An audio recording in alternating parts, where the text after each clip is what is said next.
I would like to welcome to the stage, please, Sima, Patrick, Rebecca, Mario, and Bob to talk about the future-proofing of our industry.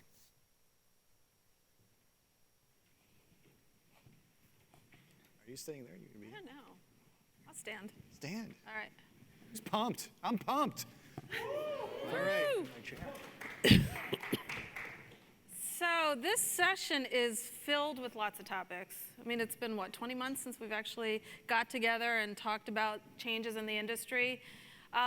We have talent topics related to how are we all going to go back to work, diversity and inclusion. We have supply topics. We have market dynamics.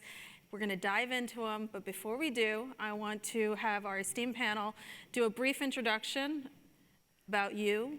Anything you want to share with the audience? Starting with you, Patrick. All right, so my name is Patrick Comer. I am pumped to be here. Just super thrilled to be seeing everyone finally. So thank you for showing up, because I'm just happy to be around you all right now. So thanks, this is great. I finally found out that Lucid and Dynata are really connected via Bob and I's beekeeping capabilities. So there may be competition, but we cooperate and partner on beekeeping, which you just learned. So we're actually going to divert this to beekeeping now. And I was told I'd get to introduce Patrick, so I'm a Oh, little surprised. sorry. Well, we both have the same haircut, too, so this is great. It's a little different. Thanks, Patrick. Patrick from Lucid. Except mine's a little grayer than yours. I'm Bob Fawson with Dynata, and been with the company in some capacity since 2007. Echo your sentiments. Glad to be here. Hi everyone, Mario Carrasco, co-founder of ThinkNow. Started ThinkNow about 10 years ago, but I've been in the sample industry for 15 years now. And I'm Rebecca Brooks. I'm the founder and CEO of Alter Agents, which is on the full service side. Great. A nice, diverse panel. Woo! Okay. Yeah, let's do it. Okay, what's on everybody's mind? What does work look like in the next 6 to 12 months? What are you guys thinking about as leaders, as individuals? People are considering their options. I'd love to get your perspectives in terms of what you're thinking about or what you've already done as it relates to office, remote, and any other things that you've addressed. Rebecca, I'd start with you. Okay, sure. Yeah, we transitioned pretty easily to full-time remote during the pandemic. We had already had one of our senior people living in Santa Barbara. Since then, we've had 2 people leave the state and another one on the way. We also grew by 100%. Our staff doubled during the pandemic, so we did that while working remotely. And we learned a lot from that. So we've actually decided to let our lease lapse. It lapsed at the end of June. It's very nice to not have that line item in the budget anymore. And we're going to stay fully remote.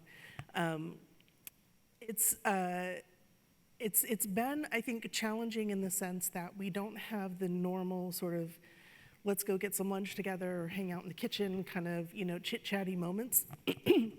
So what I've done is I have scheduled times that I meet with everybody one-on-one once a month. And we just chat, we just talked about stuff. They can talk to me about business stuff, or I can hear about their wedding plans or their new puppy or whatever it may be, and it gives us an opportunity. It's a little bit structured, but it's keeping us connected, and then we do kind of group things. But I think that overall, my staff at least is very happy. Mm-hmm. There's this sort of, one of the things I've realized is there's this kind of performative nature of being at work, particularly where we sat in an open plan. People would sit at their desks and put their headphones on and feel like they had to be there during a certain period of time. And working from home has sort of released us from that stress. And yeah, I think we're working better than ever. So. Do you anticipate a downside in terms of, collaborating with employees impromptu, kind of thinking about a problem that comes up and, you walk down the hallway and talk to somebody? Yeah, no, thank God for technology, right? Yeah. So we are addicted to Slack. We're constantly slacking one another and calling one another through Slack. So it actually is probably more spontaneous than trying to interrupt somebody that's at their desk with their headphones on. Right. And just, ping them a message. So we've actually found communication to be really fluid. I think the main concern for me is our culture is very important to me, and making sure that we keep our company values and uphold that as we all sort of split apart. That's been the challenge I could see on the horizon, especially as we grow. Bob, how about you? Yeah, I mean, a lot of what you say resonates with me. I worry a little bit about onboarding and helping new members of the team find mentors and learn how to work in a professional environment or in the environment of the company. And so we've been pursuing a hybrid model. But even just being here today, it feels like, you know, I'm not sure any of us know what our preference will be 6 months from now. I was a little hesitant to go to the airport yesterday. Yeah. And leave my basement with something other than Birkenstocks on my feet. And now that I'm here, it's wonderful. And so I'm looking forward to that evolution. But certainly it was a big shift for our company as well. I think the IT help desk is still cursing the laptops we bought when the supply chain was tight to send people home all around the world. But if anything, it's great to see how resilient people are, and I like to think we'll end up in a place where there's a little more balance between work and non-work life. Mario? Yeah, so when we founded ThinkNow, I think working from home was a core tenet. I mean, this is back 2010 when the cloud was a thing, right? We wanted to be a cloud-first company. But really, flash forward, we have leadership out of our headquarters in Los Angeles. We have sales staff around the country. We have project management teams in India, development teams in Latin America. And I think for us, the most difficult part of the pandemic was not being able to see our overseas employees. Those kind of once, twice a year gatherings, whether it be India, whether it be Mexico, were really great for team building, especially working across international lines. Technology has definitely helped, but part of our culture is kind of just getting in person and interacting. I can say, me personally, I really missed going into the office. We did keep our lease, and we would kind of rotate throughout the pandemic, so just one person at the time going to the office, and so we had that routine of working from home the majority of the time, and then coming in sporadically. So we've kind of taken the approach of opening the office, letting people come in when they want. And we've found, so far that's working great. About, I would say 70% of our employees are coming in 2 to 3 times a week, and the rest are coming in almost every day. So our approach has really been, if you feel comfortable, come in when you want. So, Patrick, I want to hear from you, but I want to add another question to this, and that is, don't you feel that COVID now, we're responsible now for the whole being? We were before, but now through COVID, we had to look at a person not just from a work lens, but also from a holistic perspective, just given, some of the tragedy, the mental wear and tear. How have you addressed some of that? Well, it's not just us, the entire team. Yeah, of course, yeah. Not just me, it's everyone. Yeah.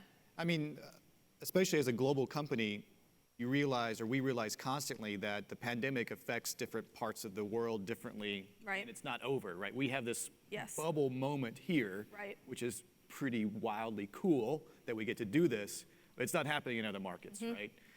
We saw it particularly, everyone of course knows, in terms of India, and that was a scenario where we went out of our way to try to find a way to help the people and their families, much less try to keep connected or do business. Right. And I remember specifically having to remind the team in India that they could have extra days off. It's okay. It's okay, Yeah. right? You actually don't have to work while you're sick Yeah. or your family's sick. And so it's just really trying to live into one of our core values, which is compassion. And I think for myself at least, constantly being reminded that everyone is going through this and that we are all innately very human at this moment, and a common experience has made me a more empathetic, hopefully more compassionate person. Yeah.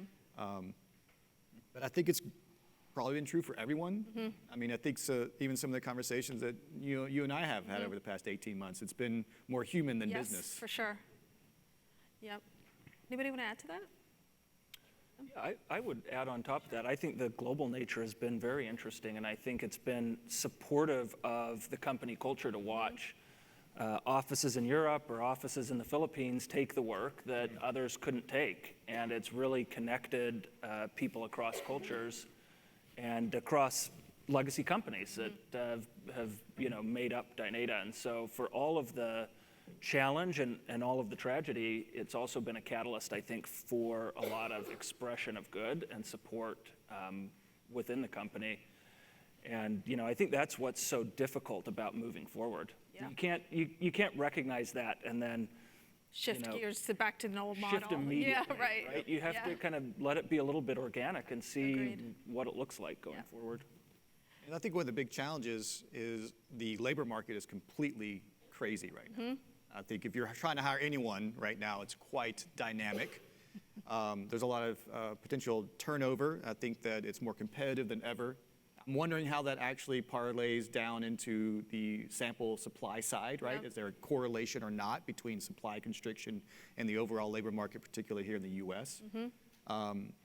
Once everyone went remote, suddenly every technology company also decided they could hire from anywhere in the country. There was no more geographic Right. bias to hiring. So all of a sudden, our core teams in New Orleans were being called by not a few companies in California, but all of them. And I think one of the key things that we decided to do was to move out of a geographic focus on labor and use a nationwide tier. So we actually leveled up a lot of people's salaries in the middle of COVID to actually have a competitive salary rate for the entire country versus independent geographic, because geography didn't matter anymore. Right. I mean, we have team members who are traveling around in RVs, so like they're technically in the New Orleans office, but we haven't seen them in 18 months, so So what does that even mean I've seen anymore? a little bit that. Which yeah, office it's are they going to go interesting. to if they're in the middle of Idaho right Yeah. now? Right? So- Yeah.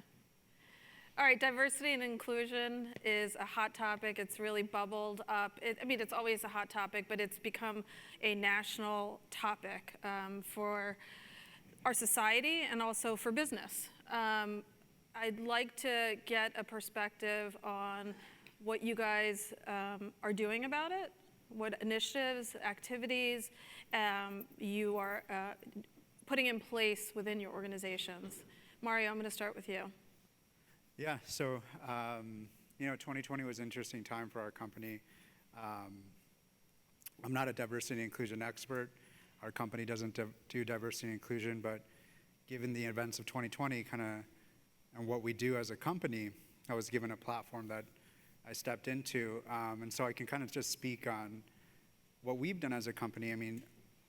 I think, and building on the conversations yesterday about talent, one thing that's worked for us is we're a mission-based company, right? And our mission is, to make sure that voices that are historically overlooked are represented in research, whether that's from a sample perspective or a full service perspective. And I think having that clear mission as a company has really helped us not only attract talent, but also retain talent and attract diverse talent. I know that may not be applicable for all of our companies, but I think that's definitely something that diverse candidates are looking for.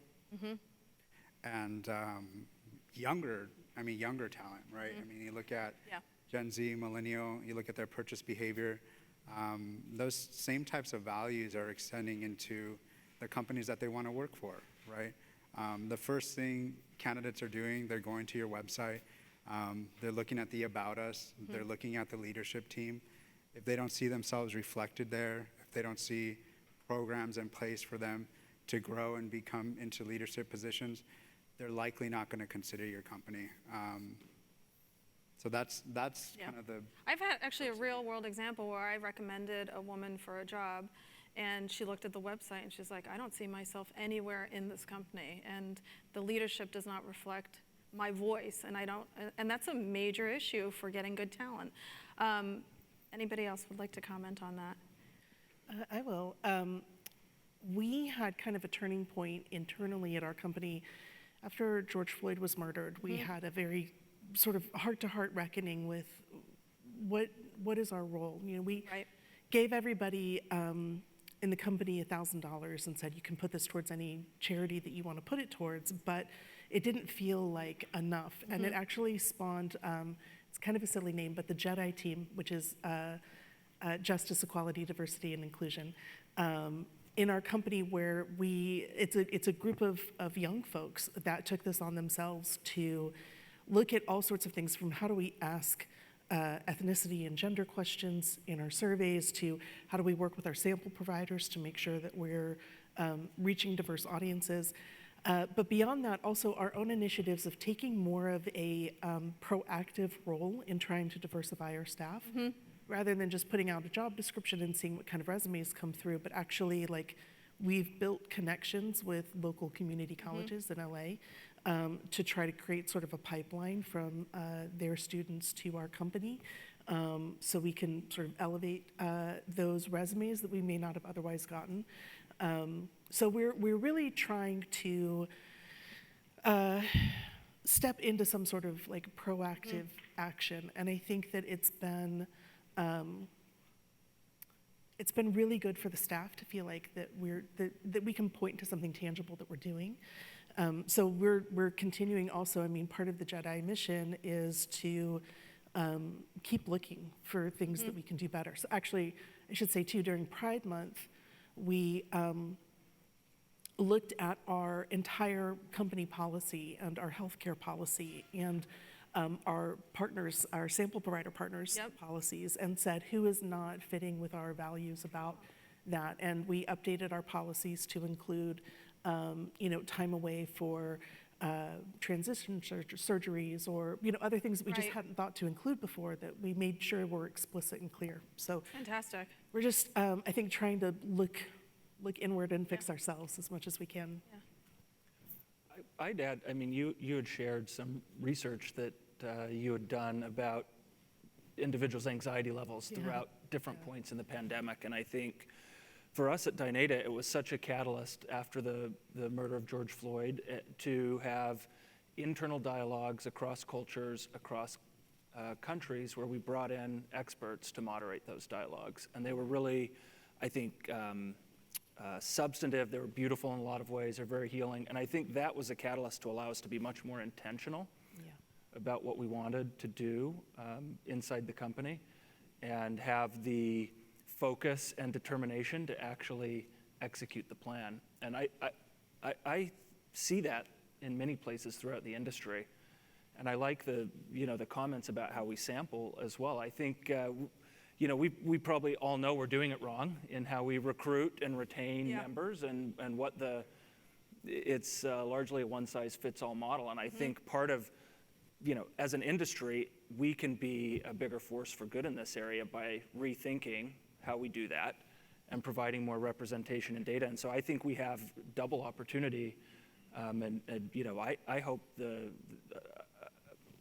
energy in this area continues. Yeah, I think it's interesting you mentioned the sample perspective. And I was thinking about it this morning, right, when the panels that we build, talking about our value propositions to you all, and why we can recruit certain groups. And really what it's about, it takes some time, dedication, and also like a real investment, to your point about being proactive.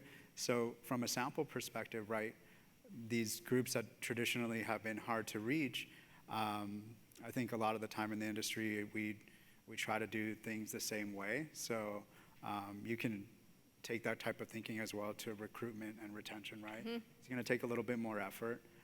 The systems that we have in place aren't necessarily built for diverse talent or diverse sample. And it's difficult, right? It's not easy. I think where you're starting, having those conversations is a great first step, but also just being proactive. If diversity is something you're going to want to do, it's going to feel uncomfortable. It's going to take time, and it's going to take an investment. I think COVID taught us empathy, right? The core of it. And so now it's using that empathy not just for what COVID's done to families and individuals, but it's also this topic, and being empathetic and understanding how does that person, how might that person feel. And it's complex as a leader, right? Because it's customization almost in terms of leadership. And it takes time to think about how do we address this diverse population and bring leadership up through the system. Patrick, I know you have several initiatives going on. I was just thinking about, Mario, now we had several discussions during the last 18 months on the real opportunity the sample industry has to change how our customers think about everything from gender to ethnicity, even education. If you think about all the profiling questions that we ask, a lot of those profiling questions become quotas. A lot of those profiling questions, how they're framed, and those quotas create the slides and the insights and how marketing and branding and our customers look at and view the world.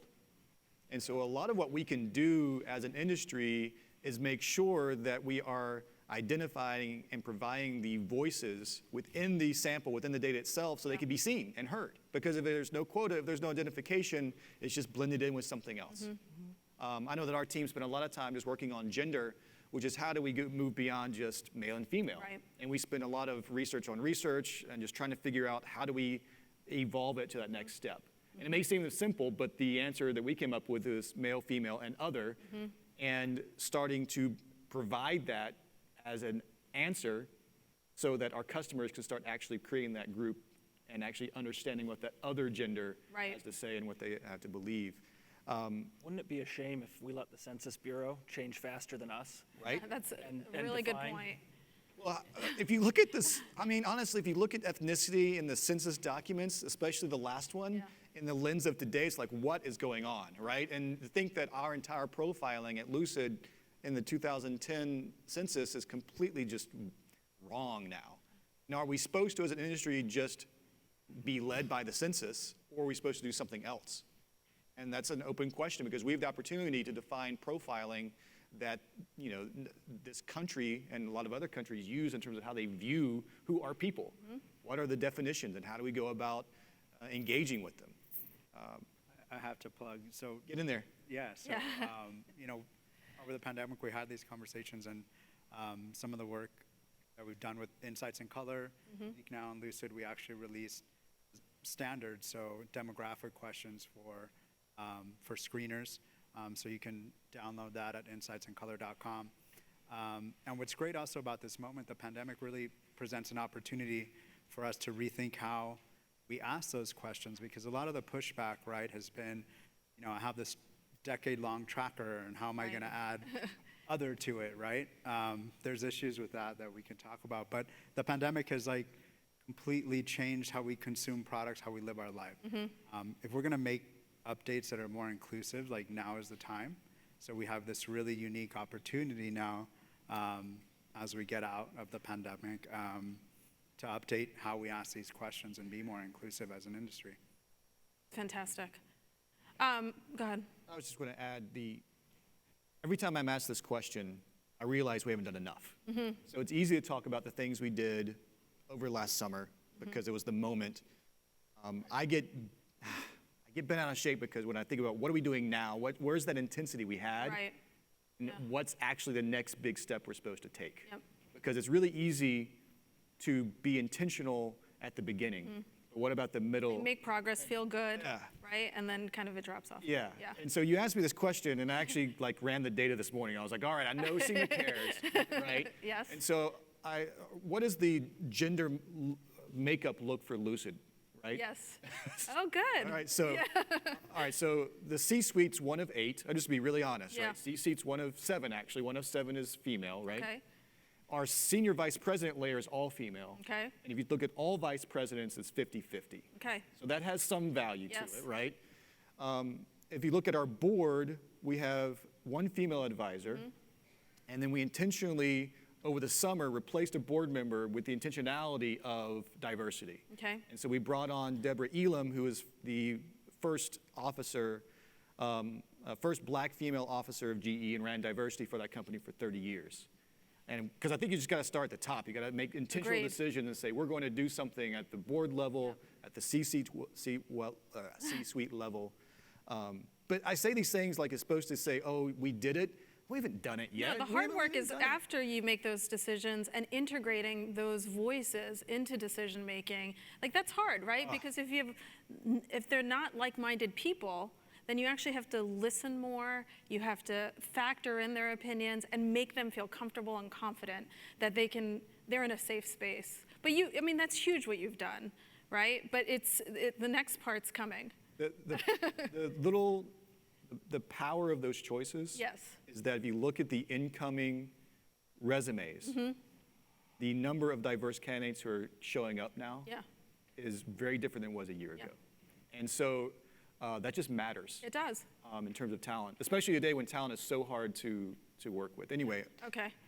I've not done enough. How about that? Well, progress is good. It's better than nothing. Okay, let's talk about our industry. One of the big things that's happened over the last several years, and was probably more pronounced over the last 20 months, is the amount of capital that's coming into the market, the amount of mergers and acquisitions that are happening, and I would argue the expansion of our ecosystem, right? We have new digital players that are enabling more insights, new buying audiences within corporations, maybe not just in consumer insights, but marketing and brand product. What are the opportunities for people in the space today that might not have raised capital, that might not be thinking about an acquisition or being bought? What are the opportunities? What do you guys think? Go for it, Mario. Okay. So, I mean, for us and Patrick, we were talking a little bit about this yesterday. I don't think we've talked enough about the impact of post-cookie world on the sample industry. We're sitting on some incredible data that I think has been overseen by digital marketers for a long time, even though we know they've been using it in some capacity. But I think, what post-cookie represents, well, one, I don't think the digital ad industry has really come to grips with how that's going to really impact their world.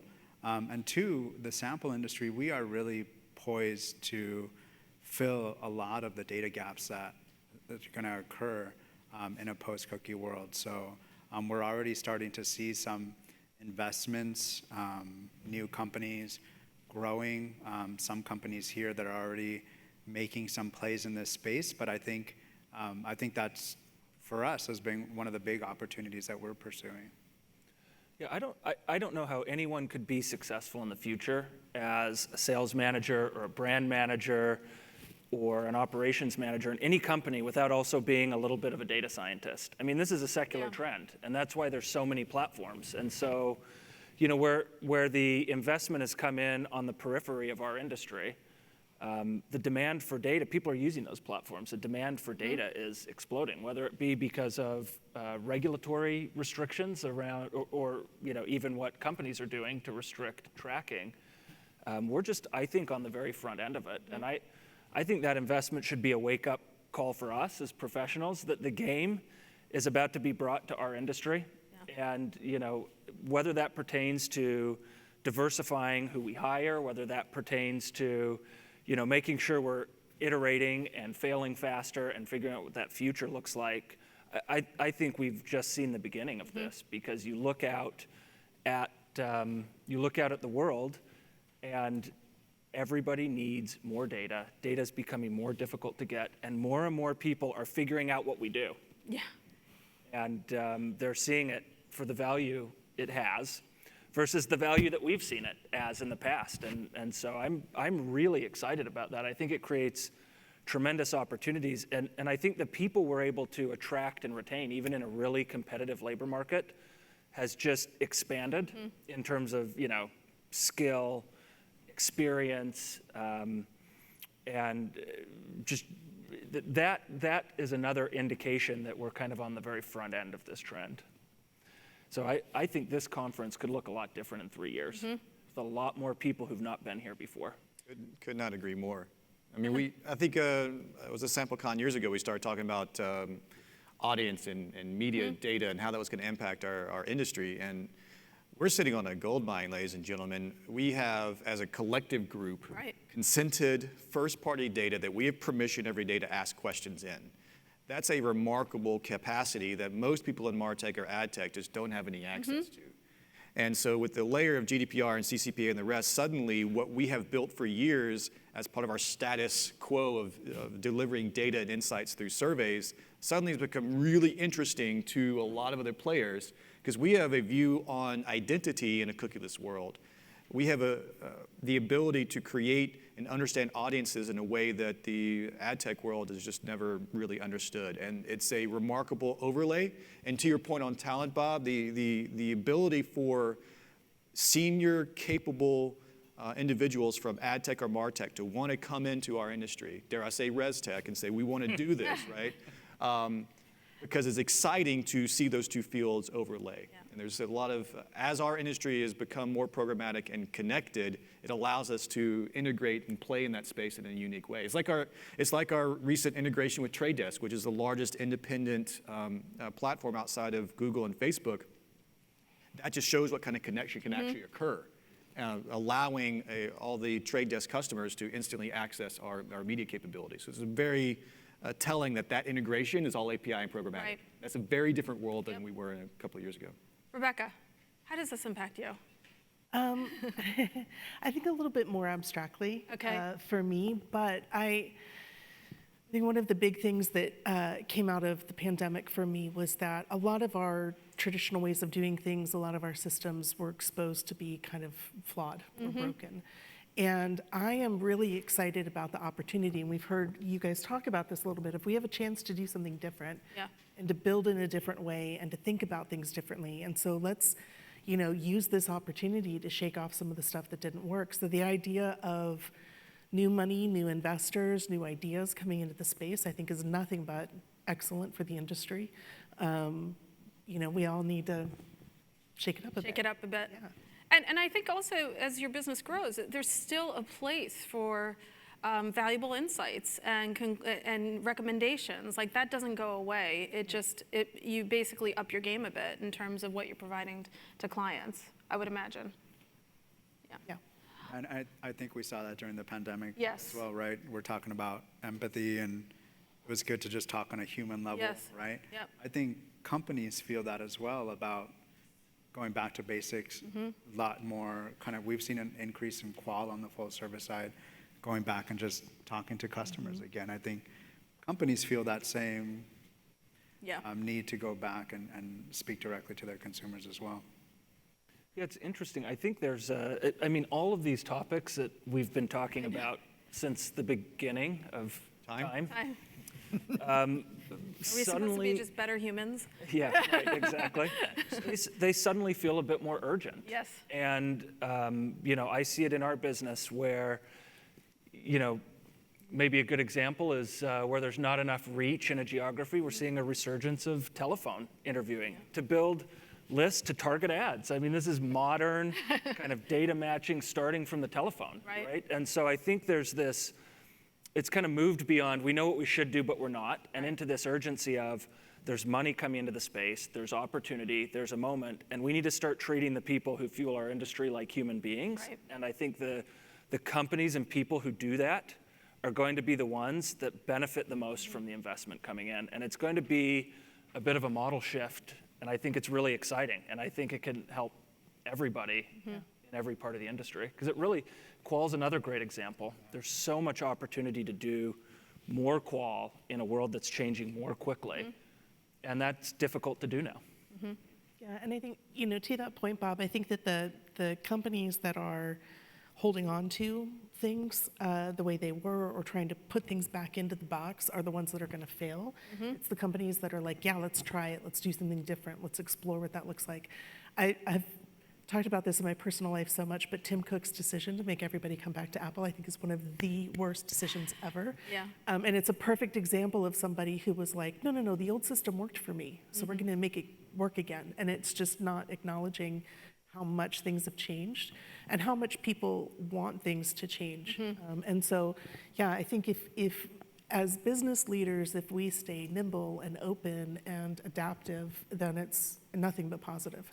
Yeah, I sometimes think, think about what machine learning has done for the world. All machine learning is doing your statistics a little bit faster with a little bit more data and getting to the failure point faster and trying something new. It's just it's a fast, iterative process, and it's transformed the world. All the devices we hold in our hands and talk to and everything else. And I think that's what we need to do as an industry, and capital is going to facilitate that.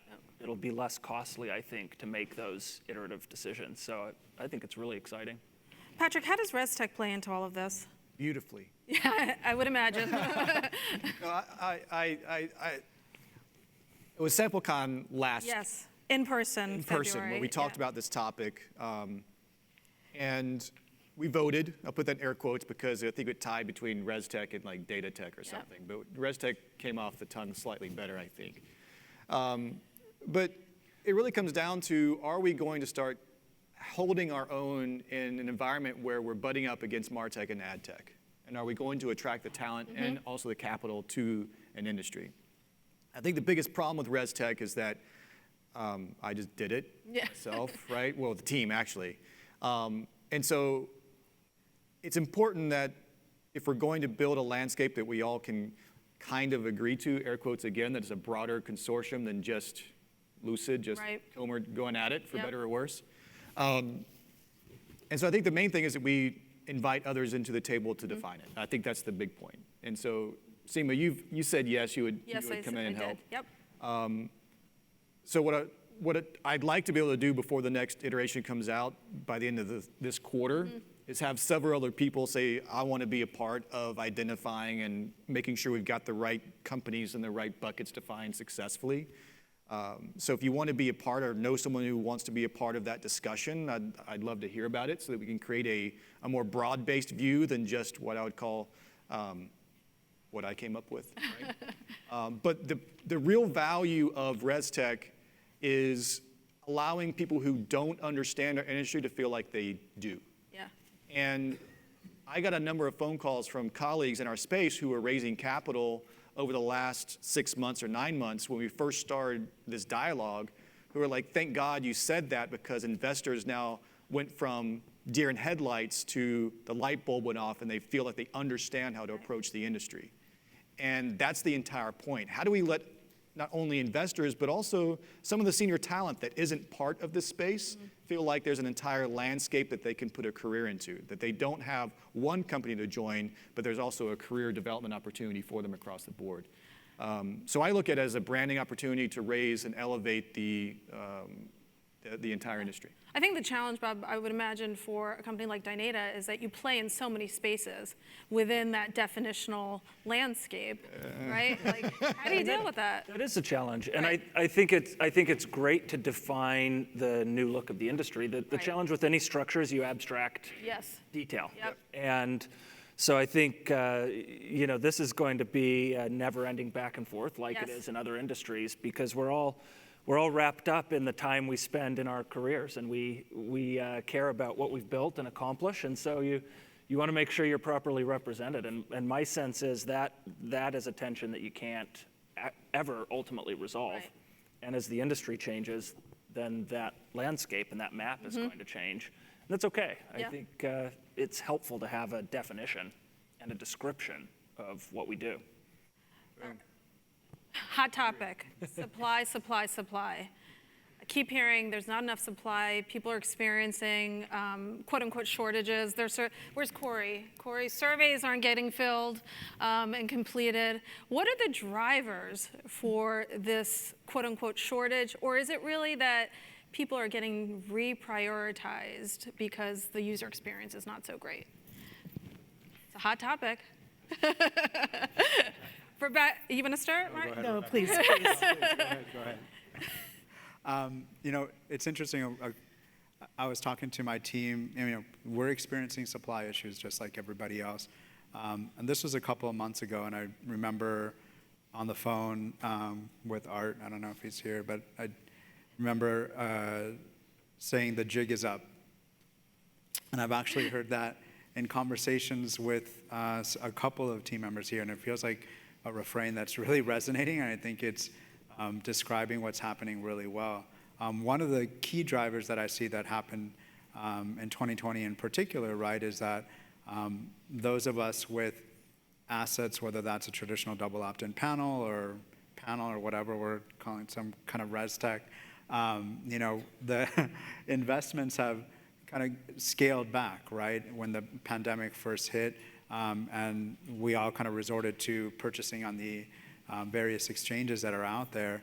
And that's a slippery slope, right? As we stop investing in our assets. Patrick's shocked here. Yeah, sounds great to me. As we stop investing in our assets and purchasing on the exchange, if enough companies do that, the jig is up, right? And so I think one of the ways that I mean, we're correcting, we're reinvesting in our assets, and in conversations with some of you all throughout yesterday, I think, that are experiencing the supply issue. Thankfully, the economy is kind of coming back. We're all doing much better than we were early on in 2020. I think that's increasing supply. So that's one big trend that I see, that we kind of pulled back on that investment of our respondent assets. But I think we're reinvesting there now that we're having these supply issues. Rebecca, I know when we spoke to you, you said, I'm good. Like, I don't have a problem. Tell us what you do when you tell us more. Tell us more. You're like, I don't even know what you guys are talking about. Yeah, well, then I went and talked to my staff. It turns out they just don't level up to me. No, they've, I think that we really pride ourselves on trying to have partnerships with our partners. I mean, we really see it as a collaborative partnering effort. So I've worked at other organizations where it's kind of this like, shit rolls downhill, right? The client shits on you, and then you shit on your sample provider, and and I've hated that mentality. Kind of where it ends. No, then the respondent. Okay. So we try to come at things from a very much like, how can we help you? What are the things that we can do? We try to, bring those conversations back. We had an interesting conversation about, on the agency side, it actually might be more beneficial for agencies to be circumspect and non-transparent about it, because we're trying to appease our clients. We don't want to let them know all this ugly stuff that's going on over here. But if you're going direct to the end client, then you can be a little bit more conversational. So that candor is one of our values, and that's always something that we've talked about. So when I checked in with my staff, they were like, yes, we're candid with our clients. We're talking about what the issues are. So I'll give an example of what we do. There were 2 studies that we did back to back, both B2B studies. And we were talking to, in both cases, people that work with the financial technology within their organizations. And the first study, we were sending back about half of the sample, just terrible. It just wasn't working. They weren't, there were sort of the checks that our providers were doing, but then there were also checks that we were doing that just, it was awful. So field time extended quite a bit, and the client got quite frustrated. And then we headed into the second project, and we actually put in the screener quizzes. So we put in these questions of like, which of the following are you responsible for? And then just threw in a bunch of jargon that made no sense. I'm responsible for maximizing the elevation of the critical inputs, or I don't know, whatever, just something that like, obviously no. And people that said yes to those kinds of things were screened out. So we actually had, and I will say too, that we screened out in that second scenario, 240 people that failed those quizzes, and our sample size was 300. Oh, wow. And if we had let them in, it would have been meaningless to the client. So we're trying to do things like that on our end. Like, how can we sort of help create checks and systems for, to help our providers, and then we share all of that information with them, of course, and talk about like, so they can go back and kind of, clean up and think about things. And so it is a bigger problem than I knew about. But I think that what I am really proud of my team for is that we're taking it very much as like, this is our problem, not a your problem. And so we're trying to find ways to work through it. I mean, I know we have a discussion on this later in the day. Yes. And I'm chomping at the bit to get into that. Okay. I think there's... Oh, sorry. That's right. I'll just say this. This is a difficult challenge because it is a supply challenge, and it is a demand challenge, and it's a quality management challenge. And every time in this industry where we have a global recession, there's a quality challenge because there's smart people all over the world who don't have opportunity to earn, make a living, right? These are things that happen over and over and over again in our industry. And, we're in a cycle where we treat our respondents often like they're in one of those wilderness camps for wayward youth. We don't afford them trust, and they don't always earn our trust. Right. And that is mutually and negatively reinforcing. And that starts With recruitment, doesn't matter if you're running a panel or not, it goes all the way through to the survey. And I think what is required is a lot more transparency and a lot more, we are an industry of people who probably ended up here because we're more quantitatively minded. I think we tend, this is a broad overgeneralization, but I think human nature, we tend to focus on what we can see and optimize it. But we create so much bias in the work we do with the things we can't see, the things that are upstream. And I think all of us, and I like to hear your openness, have to get much more comfortable with the unknown and try these things. And you can see it in very tactical things. One statistic, Corey, that I'm taking out of your later session, but over 80% of people drop out of a join form if you ask for their birthday. And then how many of the buyers of data want to validate against birthday for quality? Yeah. And why would somebody give us their birthday in their first or second interaction with us? It's insane. For those of you who work in a larger company in the space, you probably get messages from your IT security constantly about phishing. Don't give anyone your birthday. Nobody gives their birthday, and yet we have this expectation. And so I think we just have to kind of step back and say, there is a problem because demand is growing, and because the consumers that don't mind the process as it's constructed today, they're hard to find. And we need to really expand the aperture, but it should be easy to do if we work together. Don't you think, though, there's also more inventory that is better for the respondent that we can point to? Absolutely. I don't think there's a supply challenge everywhere. Right. I think there's a supply challenge if you design the survey Correct. Yeah. Yesterday. Right. Our customers that are like technology first, short, fast surveys, scaling fast, they don't call us and complain about supply. Right. That's not their issue typically. It's more quality is their concern, not supply. Our customers that have tracking longitudinal from whenever ago are pulling their hair out. Why can't I get supplies? Well, your product sucks comparatively, right? And so this is the moment I've been waiting for. This is awesome because we've been complaining about respond experience forever. When is the survey going to get good? Right. Well, now if you actually want to make any revenue as a research agency, you actually have to have a good product. Otherwise, you're not going to get any sample. So finally, the jig is up in a different way, that if you actually want to get sample, you actually have to have a user experience that doesn't really, really suck. Right. And that's part of it's because maybe it's a supply constraint issue, but mainly it's the demand growth issue where there's so much good inventory that is really... People can still make their revenue targets, too. And they're making their, Right. So it's... And not everybody knows the difference between good and bad yet. Yeah. I think that's the complicating factor. That's true, too. I want to leave time for Q&A. I have a lot more questions, but I'm going to ask you one to kind of close out before we go to Q&A, and if we don't have additional questions, I have more for you. Okay. I'd like to ask each of you, what have you learned from COVID-19, either professionally or personally, that will create long-lasting change for you as a person? That was in the summary document.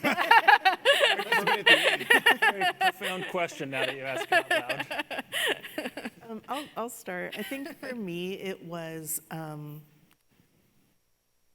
putting why at the center of everything that we do. Why are we doing it this way? Why are we setting up our company this way? Why are we interacting? Just like question everything, because I feel like a lot of us were caught off guard.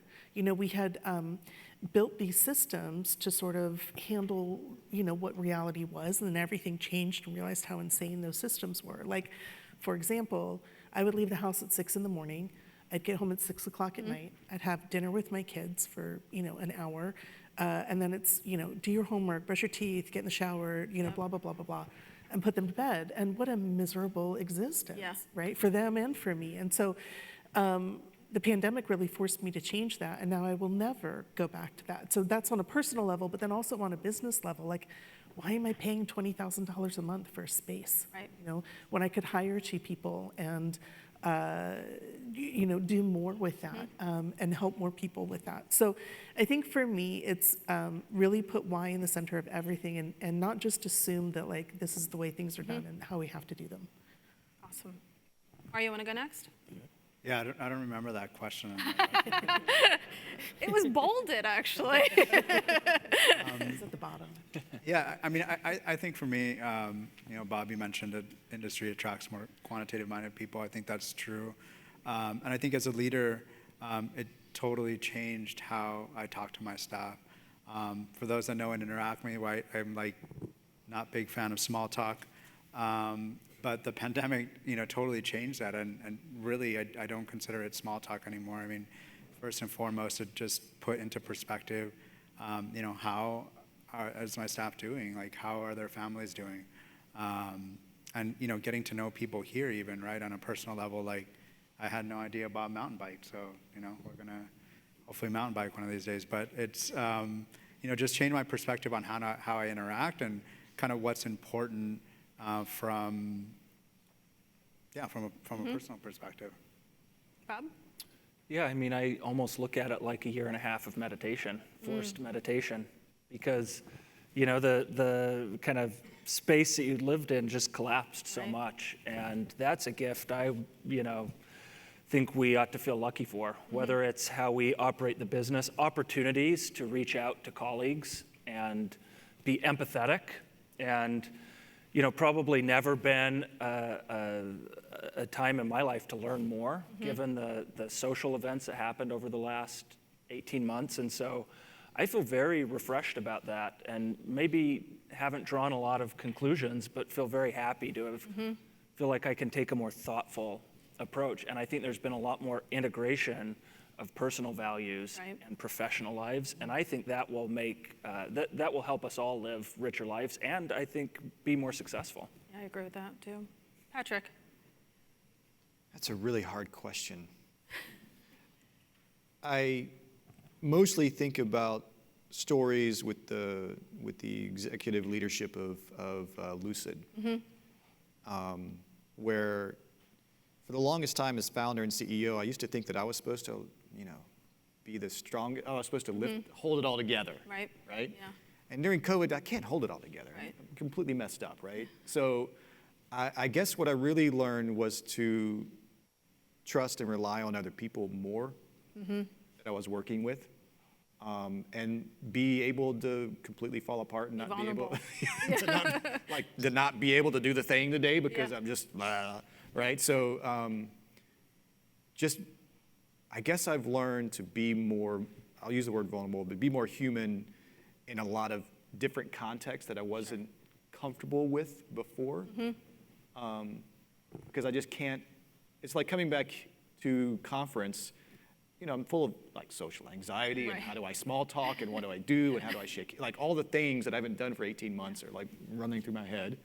But just I've just let it be, this meditation you're talking about, Bob, just let it be what it is and be okay with being a crazy human being at this moment, and it's going to be all right. That's okay. That's and you trust okay. your colleagues. Trust my colleagues, right? Yep. Okay, I want to, thank you. Thank you for answering that question. I know it was a hard one.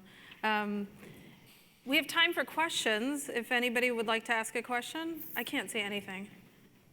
Okay, here we go. First of all, thank you guys. This was outstanding, okay? And the whole thing about coming back from a pandemic and what have you, and learning how to relate to people again, I think was outstanding in a different way. You talked about small talk, some of those things. When you got on anything with them, you asked first thing, how's your family? How are you? We should all learn from that, okay? And my question is about this. It's about diversity, okay? Everybody talks about, male-female balance, this and that, whatever else. What about age? Yep. Okay, that's something near and dear to my heart, okay? And the second part of that is when we look at all these things, okay, because there's value in that. Right. When we look at all these things, what is the political climate going to do to help us fulfill some of these outstanding things that we would like to with diversity? So I think that's something, I don't know if you can answer that, but I want to put that in everyone's brain as to how that could affect us, because it could. Anybody want to comment to that? No, just that I absolutely agree. I think diversity isn't just gender and ethnicity. It's age, it's political perspectives, it's backgrounds, it's everything. And I think that, I woke up one day and I was the oldest person in my company, and that was kind of a shock. And something that I had a really excellent friend and mentor. Some of you may know Dan Womack. He was at Aflac for many years. Struggled to find work after that, and because of age and because of this sort of like we don't know where to fit you in. So I don't have a solution for that other than that I think that we should always be thinking about, are we hiring somebody because they're comfortable, because they look like us, or they sound like us, or they have a similar background? Or are we hiring somebody because they're challenging and expanding our thoughts and, broadening our horizons? And I, always go towards the challenging ones. Well said. Yeah, and I mean, I can comment on that. I mean, I don't know if our industry actually has age numbers, but I know anecdotally in conversations, I think we're running into kind of a different issue from an age perspective than most other companies. I think we have a problem recruiting younger talent, and I think it points to some of the issues that we've been talking about. Right? You look at Gen Z. I mean, they're in the workforce, and they're the most diverse generation in our nation's history. So I think we can do a better job recruiting diverse talent, and with that, when you're talking about young talent, you're talking about diverse talent. So, that's solving two issues that I think as an industry that we have. Cool. We have another question here. Good morning. My name is Mansour Fahimi. I'm from Marketing Systems Group. Delighted to be here. This is my first time at this conference. I come from a slightly different world. For the past 30 years, I've been in the survey research industry. And I assume that the majority of the clienteles that this industry caters to is on the commercial side, the market research. But I know firsthand that the survey research industry is struggling seriously in terms of samples that are available to them. The traditional methods, telephone, address-based, are having serious issues, but at the same time, they have serious hesitations coming to you for sample because they are used to that generic representation that probability-based samples offer. There is only so much representation you can generate through coda sampling and synthetic representation. So we'd love to hear from you. What is your plan to tap into that huge market that is dying for alternatives in terms of sampling? Bob, you want to take that? Yeah. I mean, to some degree, patience. I think it's about trade-offs, and as you mentioned, I think there's an increasing willingness for customers across the spectrum of methodological rigor to increasingly come to us, because I think a lot of traditional methods are also turning to quota sampling or data matching to make calling more efficient and effective. And so I think it's almost a funny time, because you think about in what we do with online research, we're almost changing the methodology today as an industry, as big as the change from phone to online was 15 years ago. That's so true. And so I think as that happens, it'll provide an opportunity for some of the organizations still using traditional methods to skip a generation and reevaluate whether the trade-off is worth it. And I do see that happening. Yeah, I can talk a little bit about that. So I went to, it's got to be 3 years ago, to a political polling conference, and I spoke on, creating nationally representative U.S. Hispanic panels, and I've never felt more uncomfortable at a conference before.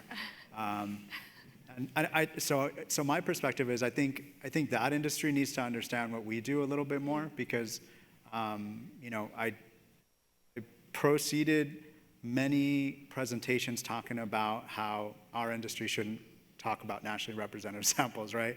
And then here I am, I come up and talk about nationally representative samples. But after talking to people one-on-one, I realized that they didn't really know how we recruit, how we sample. So I think there is some education, and maybe that's on us as an industry to be a little bit more transparent about how we recruit and what we do. Yeah. Patrick, did you want to say something? I'm just trying to figure out the politics of diversity. And the only answer I could come up with is I wonder how executive order on non-competes Oh, is going gosh. to impact Yeah. our ability on diversity, Yep. but also transitions in our industry, because that's been a hot topic on a number of fronts. So I'm curious on that, right? Don't have an answer. I'm just curious of Got it. what people think, but I think we're running out of time, so Any other enjoy questions? the conversation. Oh. Yeah. So I heard a couple of you touching on improving the respondent user experience. What data are you using to actually drive those decisions in order to make sure that your changes are aligning with, what the respondents are actually looking for?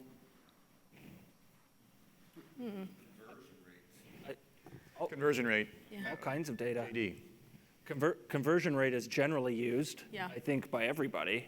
But, I look increasingly at one and done behavior. Yeah. Because then you figure out where you're driving attrition and you dig in, and generally it's something like a security requirement or too many grids or too many open ends. And there's so many data, and I think conversion is great. I mean, we promise people a certain experience, and when conversion is low, we don't deliver on that experience. But I think we need to be doing a lot more UX research, and we're doing a lot more qualitative today. I mean, we bring in user experience platforms and have them crawl through and give us their feedback. The videos are incredibly powerful. And so I think we just have to be really open-minded. I'm sure many of you have had the experience I have. Send a panel join link to your parents to explain what you do for a living. And they don't last, right? That's your first user tester. But if you do that consistently and you kind of follow the data, it's pretty clear. And I think conversion's the biggest one, but there's so many more things that we probably don't even think about because we're so attenuated to doing research the way we do it. We used to have new employees try to get like 100 swag bucks, right? And the first one to it wins, but it's not easy. Yeah. That's a great way to learn about respondent experience. Have fun with that. Any other questions? I think so. We have a minute left. Or they added a minute for us. Yeah, we get more time. Right? Over a minute. Oh, I think it's counting Everything's up negative. now. Is it counting up? got you to Okay, zero you're at right zero. All right. Give a round of applause to this great panel. Thank you so much. Thank you. Thank you. Thank you.